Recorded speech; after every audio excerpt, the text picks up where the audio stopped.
Hey guys, Ali here. How are you doing? Welcome back to another episode of Disco Elysium, where we have a few new clues to try and pursue. The first one's going to be the tracks, wasn't it? There's footprints and stuff on the scene. What was this? An old call box with Oh, wow. a matrix of push buttons lists all the companies in the East Delta Commerce Center. East Delta Commerce Whoa. Center. Okay. This must be the name of the doomed commercial area. We'll come back to this. I'm going to go and pursue the clues. I didn't even know that was there.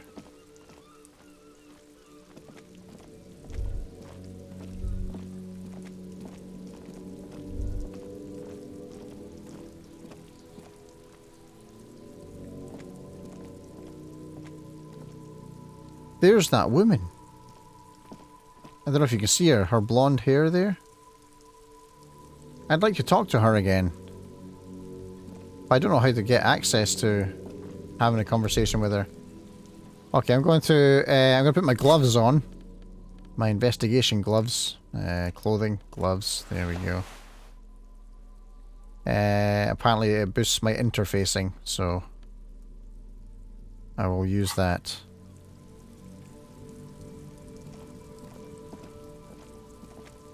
There are several footprints in the mud, left by work boots. Anywhere from 6 to 12 pairs have walked here. Okay, visual calculus. Get an exact count. 8 Yes. pairs of boots have shuffled back and forth in the mud. 8 Where else pairs. have we seen a gang of men in work boots? That's right. The hardy boys in the mess hall of whirling in rags. Go over them one by one. 1. Standard work boot. Steel reinforced toes. Number 46. Just like Titus was wearing in his booth. This is the big dick. Titus Hardy. The one with the ball cap on his head. Interesting. Is it? They didn't even bother to change boots. Putting them on the scene is easy. Maybe even too easy. Yeah, which is why I'm thinking this is a distraction. Like a diversion from the real mastermind. Continue counting. 2. Standard work boot. Steel reinforced toes. Number 44. Either the blonde muscular guy, Glenn, or the young guy with a plectrum around his neck. Okay. 3. Hobnailed work boot. Steel reinforced toes. Number 43. The inked banger, perhaps. Perhaps indeed. 4. Standard work boot. Number 45 or 46. Theo, the old smoker. You think you even see a tiny fleck of cigarette ash inside the print. What else? 5. Another standard work boot. Reinforced toes. Number 44. Same as before. Either the musician, Eugene, or the muscle-bound blonde, Glenn. Okay. 6. Light as air. Same make of boot. Shanky. 1. Small like a rat. Shanky. I'm pretty good at this, ain't I? You're not bad. It's as if the whole world darkens, and the tracks burn in it with strange beauty. Count the rest. 7. The glowing outline of a standard work boot. Number 46. The imprints are twice as deep as the others. The weight exceeds 200 kilograms. Wow. Fat Angus. Carrying something? Yeah, he's way over 200 kilograms. And the last one? 8. Another standard work boot. Number 44. There's an aberration in the pattern of the sole. The right sole is smoother, more worn. Curious. A missing 8th Hardy boy. Or it is the architect behind the whole thing. 7 sets of tracks, right? The Hardy Boys were here. 8, actually. That's all? Interesting. Then one of them seems to be missing. Anything else out of the ordinary? Note to self. This would be a good question to ask Titus. Where's the 8th man? Yep. A light step. number 41 I'm shoe. guessing that's the skinny Hardy boy. The one with his front teeth missing. Yeah, you mean the rat-faced one? Yes, well, he did look a bit like a rat. You're right. Do you think those prints belong to him? Yeah. I could still be wrong, but I'm probably not. Heavy one, 200 kilogram imprints. 200? This could be the combined weight of two people, one carrying the other who's tied up. Let's say a heavily built worker carrying a similarly built or more. Ah. Maybe it was a fat Hardy boy, the one sitting in the middle. He might be right. Yeah. 200 kilograms of living weight is unlikely. Yeah, I think, I'm pretty sure Fat Angus is heavier than 200 kilograms. Which is interesting then, because where are his shoes?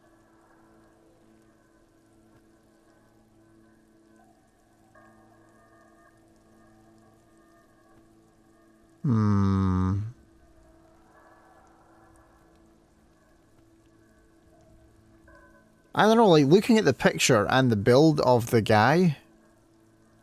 Oh no, wait, no, 200 kilograms. Sorry, I'm thinking pounds here. Okay. Yeah, it could be that the fat guy from the booth was carrying the victim. And Titus did say that he's all muscle, right? So yeah, he could be, you're right. Possibly, yes. The lieutenant marked something down in his What? notebook. Why? You're thinking, why did they carry him? Yes, they could have used a makeshift stretcher or just march him up to the gallows. Maybe the victim wasn't conscious. In fact, he did say that, didn't he? Titus did say that he was unconscious, and then they strapped him to a tree until he stopped moving. Even easier to carry on a stretcher. That's or true. between two men. Anyway, it's for future consideration. What else can you see? An aberration. One soul is smoother than the other. Interesting. Let's name it the Old Soul. I wouldn't be surprised if this was the missing Hardy boy. Wonder who he is. Or she. Do you have any ideas, Lieutenant? Someone operating a workbench with a pedal? Like a joiner at the harbor. Or maybe a drummer?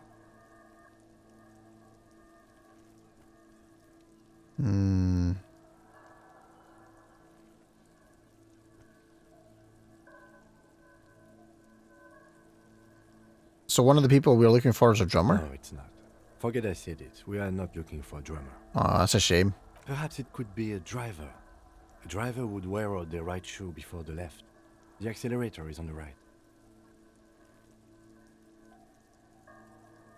Interesting. If only I had come up with that idea. I'm just going to nod thoughtfully. We should keep our eyes open around the traffic jam. See whether anyone strikes out as a potential suspect. Seems prudent, no? Okay, the traffic jam. Well, there's always Jean-Luc, right? Jean-Luc's a big guy. And the driver, if you remember the guy that I really like talking to, the guy who's full of wisdom beyond his years, the singer, he's a driver. Maybe we could talk to him. Maybe it is him. Yes, prudent. Okay, the lieutenant writes the information down in his notebook, then reverts to the tracks in the mud. How old do you think these tracks are? A week, maybe? 7 days would fit the time frame provided to us by the caller, who reported the hanging. I need to talk to Sylvie. It is not impossible. How do you know? I pulled last week's forecast for coastal Havashon. 7 days below freezing. The day before, the day of his hanging, was the last warm day. Ah, so the frozen land preserved the tracks. Correct again. Sub-zero temperatures would preserve the tracks in a good state. The commotion here could have taken place a week ago. Indeed. So what do you think happened here? What do I think? A mob of people brought something heavy to the tree. One of them was carrying the victim. They shuffled around, especially under the tree. And I think the scrawny guy is the one that climbed the ladder to put the belt up. Because, sure, it's not stable enough for an adult, but the shanky guy, he He's a scrawny guy, so... Then, after hoisting him up, they stood in a semicircle facing his direction. At first glance, this appears to be a lynching.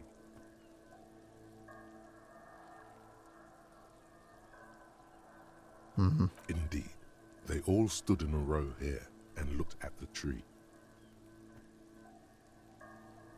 So far, so good. Only one thing missing. He looks at the tracks, face lighting up from the realization. Of course, there were 8 tracks, but there are only 7 Hardy Boys. I said that already. Let him have this moment of joy. No, I'm gonna say it. I know 8 tracks, 7 Hardy Boys. Which one is missing, do you think? I'm going to say it was our odd soul. So the odd soul was present at the lynching, but isn't it in the mess hall right now? Yes. I doubt the Hardys are going to tell us who this person is. For now, it's best if we just keep our eyes open. I'm sure our investigation will eventually lead us to the odd soul. We've been through all of it. Let's leave.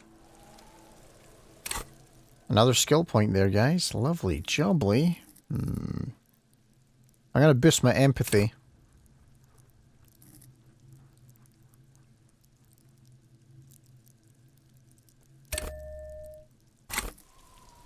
I don't know why I wanted to do that, but I do. I don't want to talk to Kuno right now. The guy's, he just triggers me.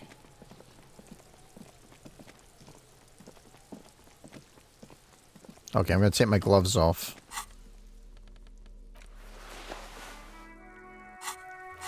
And yeah, we have new missions from Tuesday here. Talk to Titus and establish authority in the Hardy Boys' eyes. I failed at that. You told Lena... Oh yeah. Oh, okay. There's cryptozoologist mission. Still don't have a map. I need to find a map. Otherwise I'm going to get lost. Yeah, her. I need to find out where that is. I want to talk to her. An old call box. East Yeah, let's see this here. Main hall, building A. Melody starts playing after you ring the doorbell. Then a woman picks up the receiver. Alright. Kuno, please stop calling here. Oh, Grown-ups her. don't have time for your stupid games.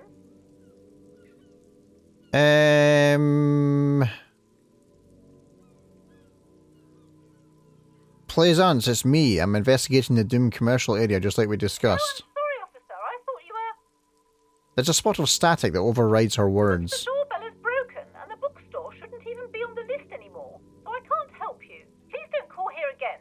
Thanks. A single beep indicates that the line has gone dead. Andrew Orlando Hare, You SCA. ring the doorbell, but no one answers. That's one hell of a doorbell. What an ominous name for a hair salon. Doesn't bode well for anyone's hair. Artemitep's boxing for young athletes and gym. All you hear is static, but no one answers the call. 24-hour window. You ring the doorbell, but nothing happens. Emma's Fashion Atelier. You wait for a minute or two, but all you get from the call box is silence. No one answers the call. Babron's Taxi. Looks like someone has melted half the plastic off with a lighter. The doorbell doesn't work anymore. Slipstream Messier. You hear static from the intercom speaker. It sounds as if someone has picked up the receiver, but isn't saying anything. Alright. You can almost hear them breathe. Hello, is anyone there? Yes, hello. This is Tricentennial Electric. This is a woman's voice, crackling and fragile through the static. Have you come to place an order? Is she talking to me from beyond the void? She sounds almost antique, as if her voice was being played off an old wax cylinder. A receiver must not be working properly. Wait, but what happened to Slipstream SCA? There's no Tricentennial Electrics on the list. Hold on, Tricentennial, I thought this was... Oh wait, hold on. Who is this? I've been inside the building, but I didn't see anyone from Tricentennial Electrics. This place is deserted. My God. The lieutenant exchanges a look with you. Sorry? It's you. My God. I didn't think I would hear your voice. Yeah, it's a pre-recorded thing. It's a woman, and she knows you. Come on, I'm not Your that heart dumb. beats faster. She must be mistaking you for someone else. Who are you? Where are you? Michelle, just please. She stops and you can hear her breathe heavily. Her breath is distorted by ancient static. Why did you even call? I don't understand. You've been gone for months. I thought you didn't care.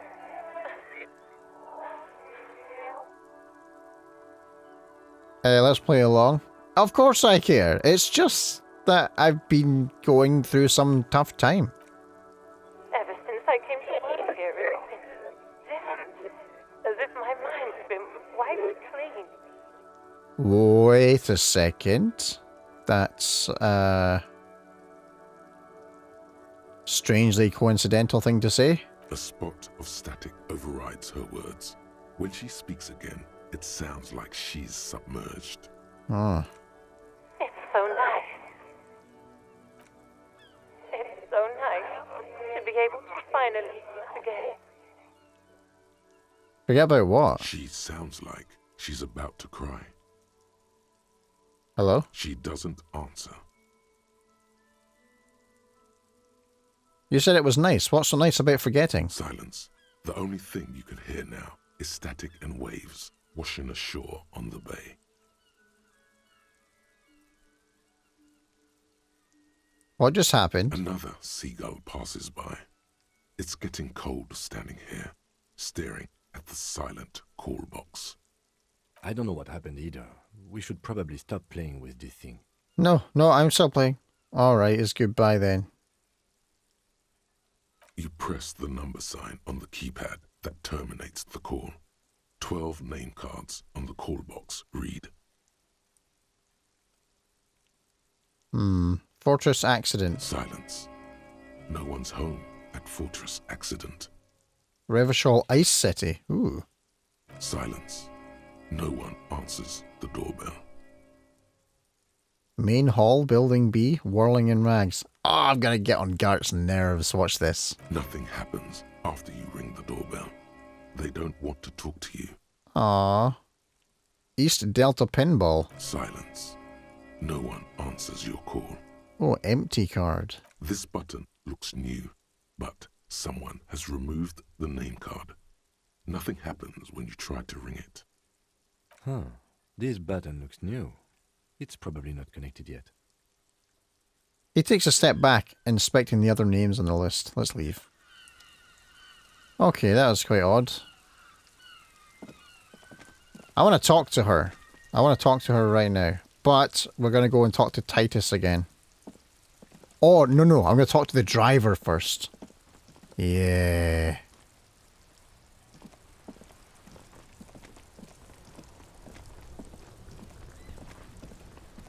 Stuck in the rain in a traffic jam, man. What's on your mind? Got any smokes on you? Nope. Don't smoke. He nods towards the big lorry behind him. Some of the other drivers do, though. There's still a few around, waiting for the jam to disperse. Or waiting for the sweet release of death. You just told me that you don't smoke. I just saw you smoke. What? Hey, isn't he like smoking right now? The smell is in the air. Sure you smoke. You're smoking right now. Okay. But this is my last one. And it's a bad habit. You should quit before both of us have lung cancer. Okay, I can't do the empathy thing well enough yet. But apparently I can retry it later. That's all for now, bye. Okay, so that was a bust. That didn't quite go as well as I wanted it to.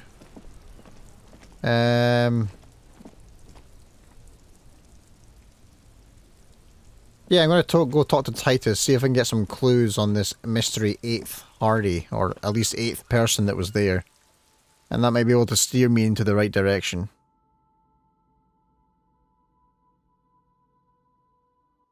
Hopefully. Let's talk to her. I've got nothing to say to you. Alright, fine. Looks like the circus left town, but the clowns are still here.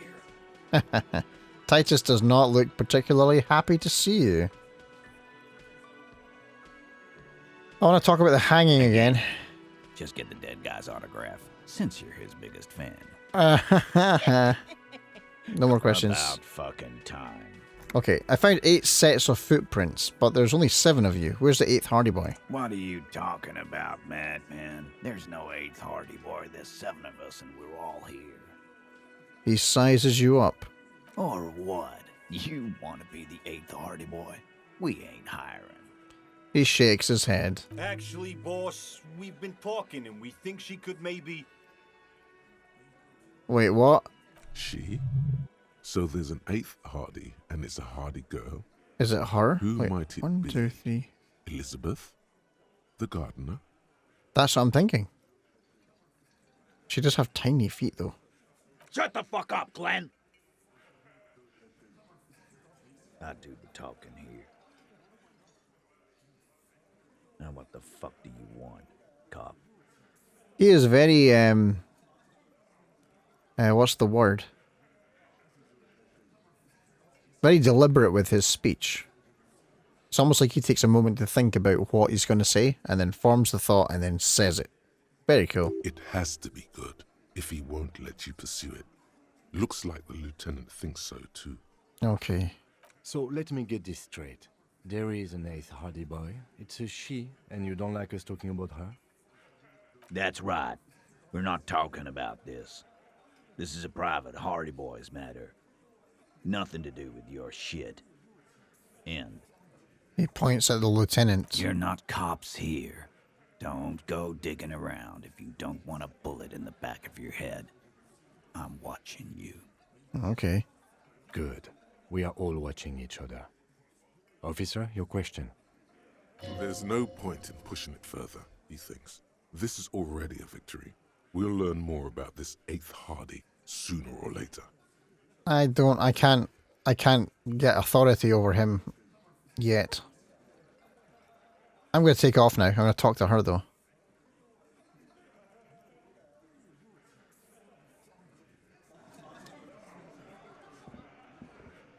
I've got nothing to say to you. Why Are are you- you wasting your time? She crosses her arms. Are you the Hardy girl? I am not. She says dryly. Could be Liz. You could be anything. You could even be a model. Alright, Glenn, easy now. Even a mod? Glenn, I went to law school. I am an attorney. He's right. With a face like that, she could be on the cover of Le Debutante International. He's right, you know. You're very pretty. The cold look in her eyes speaks louder than words. She is not amused. Oh, holy crap. I only gave her a compliment. Jeez. It's not her. She's not a Hardy girl. Definitely.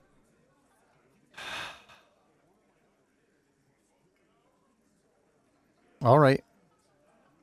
Maybe we'll talk later. Right, I'm going to go and try and find that woman. The blonde that's smoking on the roof. I've not seen her since the start of the game, and, you know, we really hit it off when I said I really wanted to have relations with her. I forget exactly what the statement was. And I made her giggle.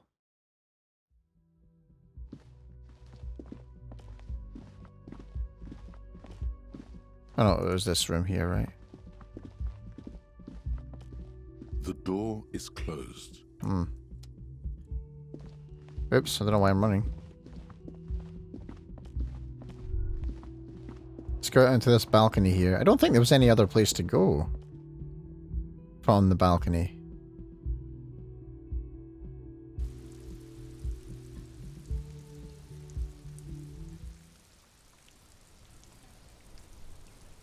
No. But there she is. How the hell do I get there? Oh, unless it's that blue door. The blue door in the kitchen maybe leads to this area. Maybe it's like a staircase or something that leads to the roof. Let's go see if that's the case, actually.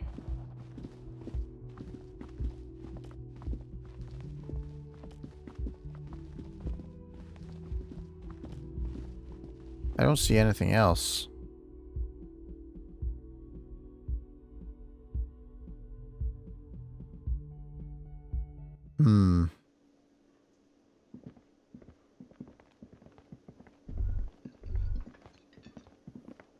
Wonder if I could pick the lock. I did. I'm pretty sure I applied a skill point to that lock picking stuff. You see a heavy steel door with a prominent dimple lock. It's painted blue. Okay, right. On with the investigation. So it doesn't look like she is the 8th hard A person.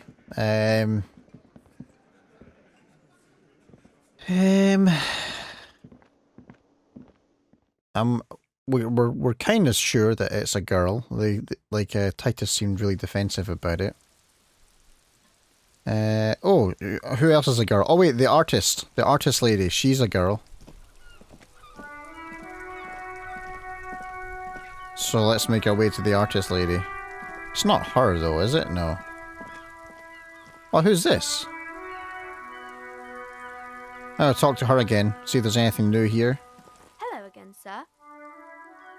What is this crime business? Crime fiction is about murders or burglaries or things like that, and the work of a policeman or a private detective who's trying to solve a crime and catch the criminals. Alright, okay.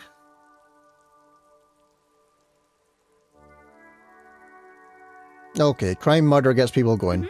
And it's kind of like a puzzle too. You can guess who the criminal is or how the good guys are going to catch him. I'm a policeman myself, by the way. You don't look much like a policeman. She examines you as if to find something policeman-like. Well, I guess... Well, what does a cop look like then? Wait. Didn't mean to offend, sir.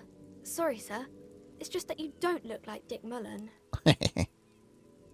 She points to a book cover on which you see strapping Vespertine officer.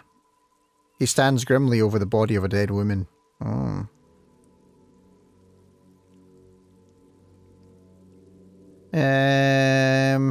You know, nobody actually looks like the guy in the picture. That's just a stupid fantasy.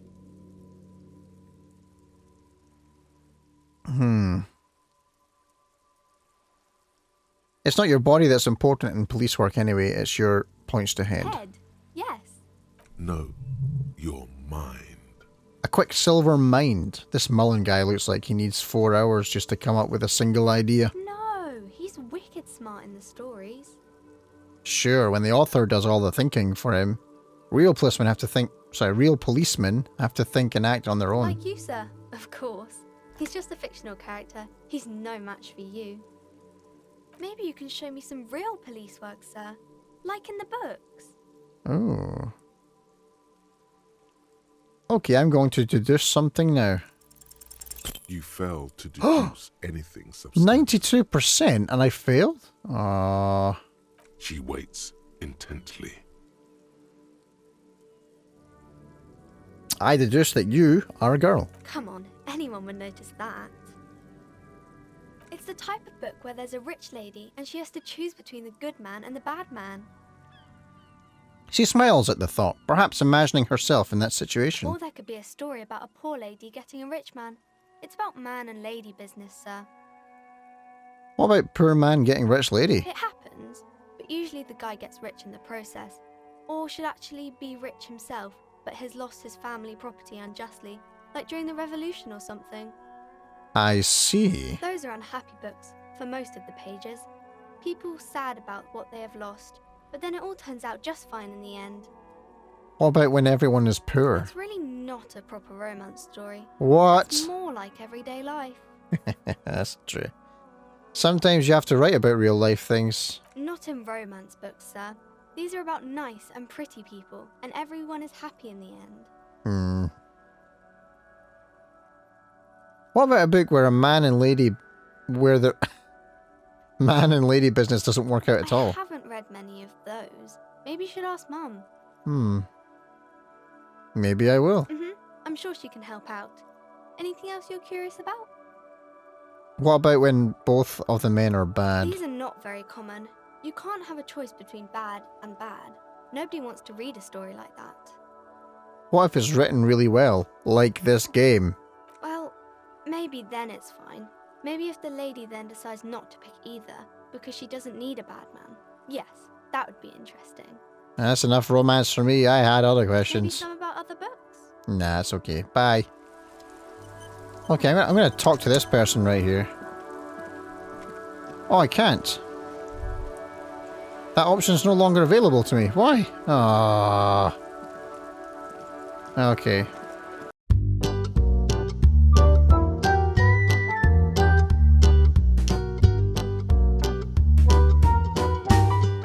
Nothing new there. Okay. We're gonna go back to the boat. I want to talk to Joyce. She has some explaining to do. If she planted a guy in the Hardy gang and then had him killed, she'll have the details on that.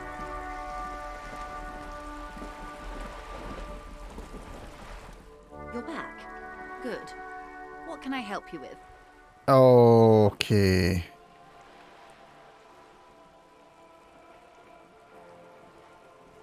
Do you know something about these tattoos? That's the man who was killed. I'm afraid this is a discussion for once we've cleared the lynching question. So you know something about the Better tattoos? not tie the forestay to the backstay on this. I hope there is something else I can help you with. Let's talk. Tell me about this alleged drug trafficking. It's quite straightforward. Someone is using Terminal B to smuggle raw ingredients from the Samar and Isola into Revachol with the Union's blessing. Wild Pines has suspected it for years. Okay. Ingredients for what, ma'am? Meth and dextroamphetamine, GBL, and various synthetic psychedelics. Honestly, it might be quicker to say what you can't make from the stuff. Let me get this straight. The materials come from the Samara to Revachol through the terminal? Yes. After they clear the terminal, we lose track. The actual production is taking place at various sites in and around Jamrock Quarter, north of here. Okay. Wild Pine seems to be well apprised of the local drug trade, ma'am. Do you mean to say the Union also produces the product? Sells drugs, I mean? We're in logistics. It's our business to know. And no. As far as the company knows, the Union does not produce it. They transport the ingredients for a cut. And you want us to investigate? Yes, but you won't get anything out of Evrat and the Dock Workers Union. Still, every chain has its weak link. Yeah, I need to get that fat Angus alone. The handoff. The motor lorries at the roundabout. The lorries. Precisely. Someone needs to move the ingredients from the harbour into the city. Once they reach Jamrock, they're distributed to a network of local manufacturers well beyond our grasp.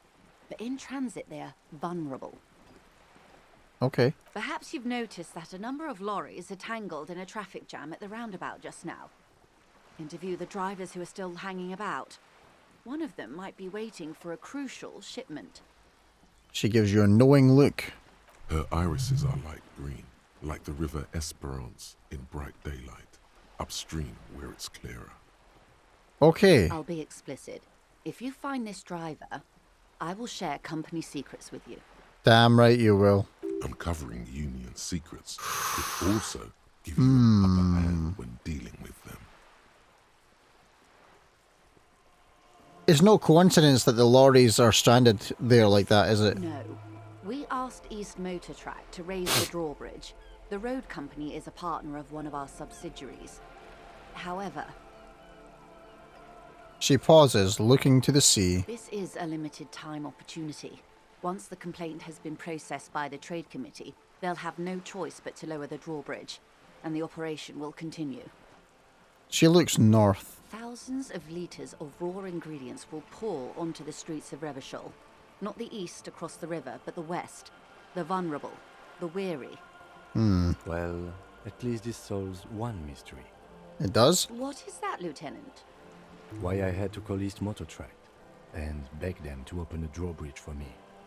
I'd wondered since I first drove in, on my motor carriage.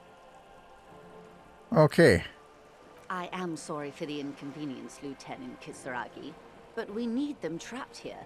This is a unique opportunity. I'm sure you understand.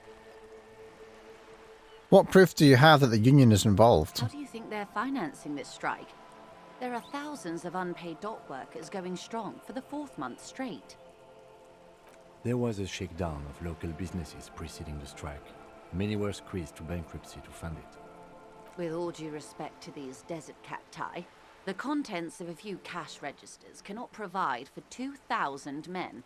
The local businesses can scarcely provide for themselves. So you think the strike is being funded with source ingredients for drugs? Precisely. Smuggled out of that very gate at night, most likely, then loaded Oh. onto lorries and driven to Jamrock. You simply need to find one driver who will open up to you. Okay, I have one in mind. We already have some suspicion that one of the drivers was present at the lynching.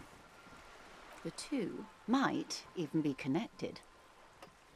Or not. Though, if you have evidence to the contrary, I'm eager to hear it. As eager as I am to share it, Lieutenant, once the job is done. Okay, I've made up my mind about the smuggling investigation. Why didn't you come to the RCM earlier? Did. On more than one occasion. Apparently, there's some sort of inter-precinct disagreement about whose jurisdiction this area falls under. And that's why both me from the 41 and him from the 50-somethingth are assigned to the case, I guess. We know the company has launched its own probe into the Union's alleged involvement. We also know it's come up empty. It's not just the RCM. No one's been able to find any hard evidence. Okay. Well, here's your chance, officers. Okay, I made up my mind about the smuggling investigation. Yes? We will take this case, probe the drivers, see what it yields. Excellent. Okay. It may come to nothing, or it may just blow the case wide open. I can keep the drawbridge up for a few more days at least. You should have the time you need. Sorry, I accidentally skipped this part. She said, excellent. According to my reports, there are at least 3 lorry drivers lingering near the roundabout. Hopefully one of them will know something. Now, I've talked to one, I think. In the meantime, let me know if there's any other way I may be of assistance. Oh, let's learn a little bit about reality. More lessons in basic reality? Yeah. My favourite part of the day. Go ahead, ask me. Okay. What times are These these? are unimportant times, Detective. Oh. You and I were born after the dust had settled. 1,000th of a second too late. Too late for what? For the big time. Her eyes light up. There's a flash of teeth. What's the big time? The revolution. Huh. And what is the revolution I keep hearing about? It's quite easy. Every 100 years or so, our species gets together to decide what's next, who gets shot in the head, and who gets the mineral rights. It's a real kerfuffle. Who got shot in the head? Those would be the communists. Generally speaking, 40 million people got shot in the head during the World Revolution. But the Whoa. communists, they all got shot in the head. Jesus. Oh, and the anarchists too. They shot them well. So well, one forgets they even existed. Did the communists and the anarchists shoot back? Did they ever? Before they got shot themselves, they shot 2 million people. That's a tragedy. Yes. The Red Deluge. The Insulindian Deluge, they call it. Anyone else get shot in the head on the opposite side? On the opposing side? Oh, lots of people. Even the king got shot in the head. Damn. Or thrown beneath a horse. Or drowned. Accounts differ. It was unceremonious. Just as well, he wasn't actually the king. Just the king's nephew. Oh. Imposter. The real king abdicated and lived out a long and productive life as a venture capitalist in Grad. Ah, man. I don't care about kings. I don't. Cowardly king. I prefer the term risk-averse. King Guillaume was nobody's fool. He could smell a PR disaster brewing, so he got out alive, and his nephew Fricelle got shot in his place. Okay. Him and tens of thousands of his wonderfully fascist kingsmen. It was a wild time. Who got the mineral rights? The liberals got the mineral rights. Of course they And did. by mineral rights, I mean everything. Okay, and by liberals you mean... Liberals are usually middle-class people, Detective. Or the remaining gentry. The beneficiaries of the pre-revolutionary. Some were rich enough to stay with the Constitution, with monarchy. Big mistake. Others bet on the revolution. They were called the ultras, or ultra-liberals. They fared well. How did the liberals win it all? They didn't win so much as survive. We were the last ones standing when the war ended. Everyone else got shot in the head, remember? Oh, yeah. We. She's one of them. Of course.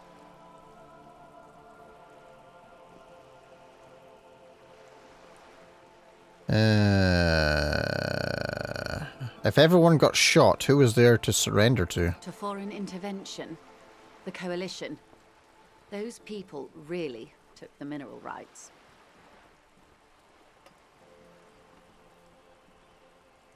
Who are the coalition? The coalition of nations.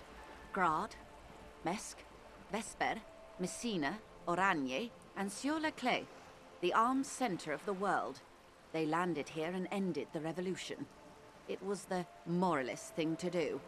Moralist? The moralists believe in keeping everything exactly the way it is. They believe in mineral rights, and not shooting people in the head. Well, that's the thing. As soon as rights become involved in any conversation, you can't have both of those things. There's either going to be conflict, or there's going to be rights. Most of the time. At least not in the same manner and volume as the others do. They are the long-standing provisional rulers of Revachol now, the coalition government. Huh. The rulers of Revachol. And also, the world. These guys are strong. Yes, they are. This is their zone of control. They embolden the RCM with crumbs of the same law they took. Technically speaking, you are a moralist. Okay.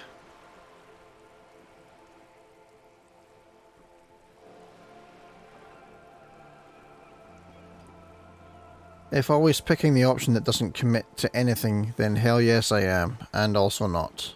I don't think I'm a moralist, ma'am. Of course. Not easy to be moderate about head shooting in your line of work. Rooty tooty, pointy shooty. Rooty tooty, pointy shooty. That's the way of history. She nods. When was this kerfuffle? Turn of the century revolution? Don't answer it. It's a trick question. I almost got her there, goddamn. The revolution began in 02 on the Isla of Grad, though by the end nearly the whole world had gotten involved. Who started it? It wasn't a who, but a what. A pandemic of Zarat, a particularly virulent prion disease, which the authorities in Grad proved unable to contain. Then Mazov came along and overthrew the government. Where did it spread from there? From Revachol and Grad? Not far. The world managed to cauterize itself. Mazov's government was overthrown in 08, and the coalition crushed the Revachol commune 2 years later. It was the end. What came next? Why? You and I, officer. Our lives in the zone of control. What is the zone of control? A city-state divided into free market zones under the everlasting interregnum of the coalition of nations. And you, of course, the citizens' militia. Okay. The zone of control is the third incarnation of Revachol, after the failure of the suzerain and the commune. What happened to the rest of the world? Modernity. They developed the marvels of the inter-easlary communication, telematic milieus, radiation, colored plastics. Meanwhile, in Revachol West, the aftermath continues for the 5th decade. Okay. 51 minus 8 equals 43. Alright, okay, someone's gonna have to explain that one to me.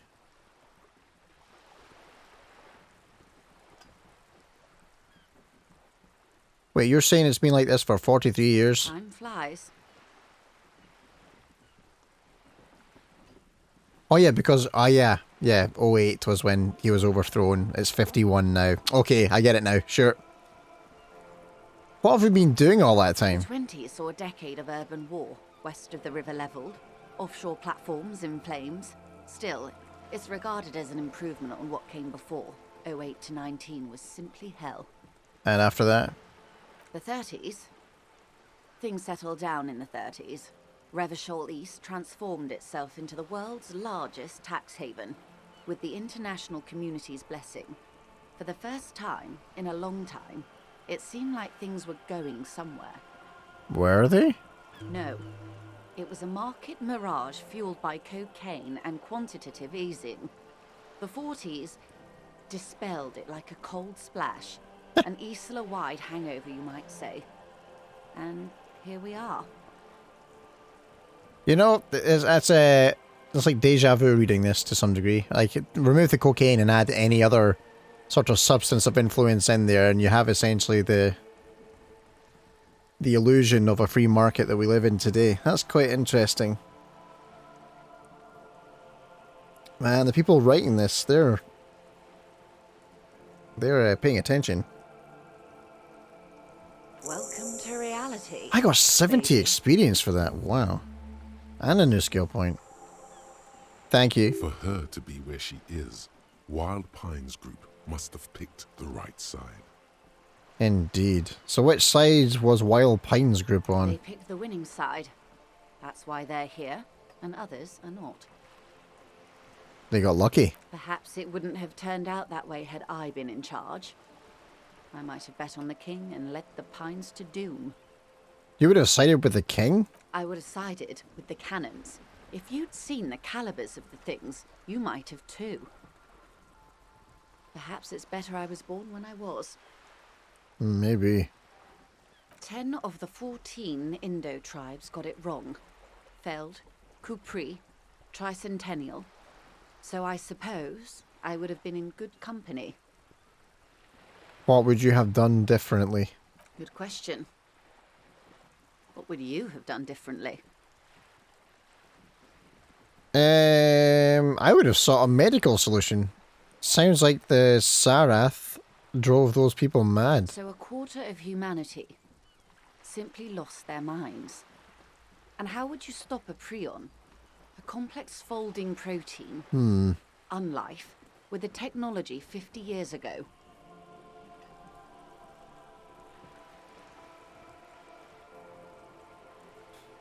Oh man, okay, let's look at these options here. Some hygiene, modest social care, and perhaps a little research program. Okay, that sounds good.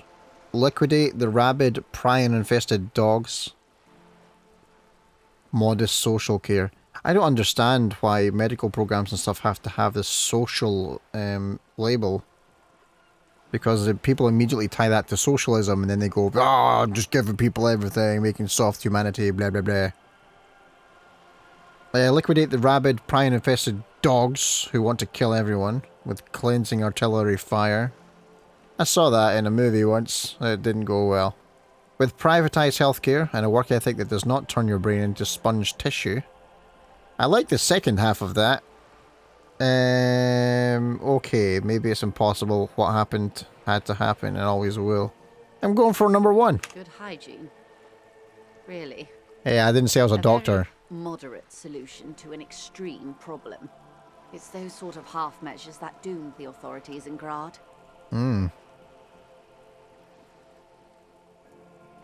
Actually, I agree with you. I mean, good hygiene in the coronavirus seems to be the method of play a lot of the time here, and that's not even helping anything, so...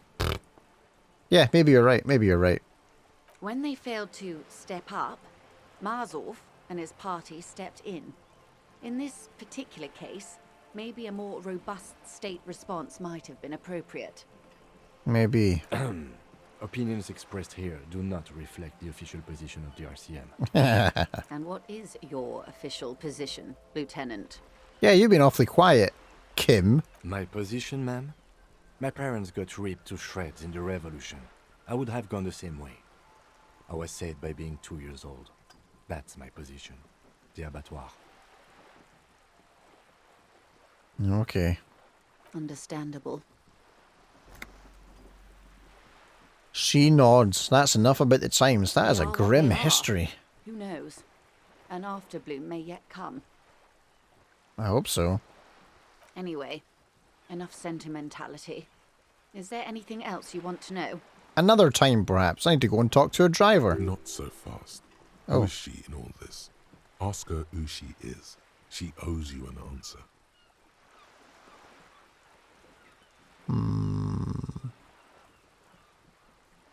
I will ask her later. Glad to have been of assistance. The little that I know. Anything Thank you. else? That's all for now. Of course, Detective. Take care. I'll ask her another time. But for now, I'm going to make my way to the roundabout where all the traffic jam stuff is apparently happening. So what I'll do is I'll end this episode here for now, guys. If you enjoyed yourself and you feel like doing it, you can always hit the like button down below the video. If you are wanting to stick around for more in the future, whether it be of this game or any other I do in the future, make sure to subscribe to the channel so you don't miss out. And of course, if you have any thoughts and feelings that you would like to express about this game or anything else, make sure to use the comment section down below. For now, take care, and I will see you again when I get to the driver.